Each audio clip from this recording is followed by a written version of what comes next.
So Carol-Lynne, you're one of the co-founders of Kitchens You Build. Correct, 20 years we've been operating for. Wonderful. And we've just done a conference for you. So Key Business Advisors have hosted a conference for you over the last couple of days.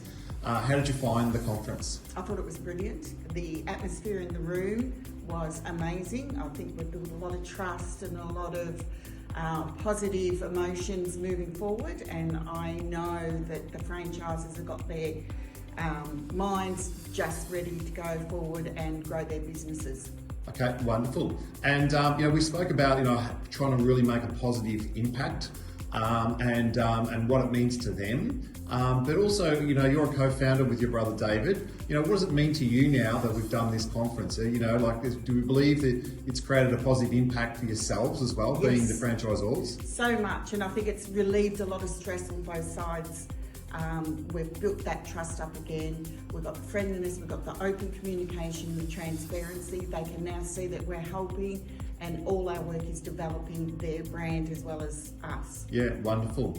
And obviously I'm going to ask you this question because I'm the owner of Key Business Advisors, but would you recommend, endorse us to any other franchise out there? Absolutely. Thank you.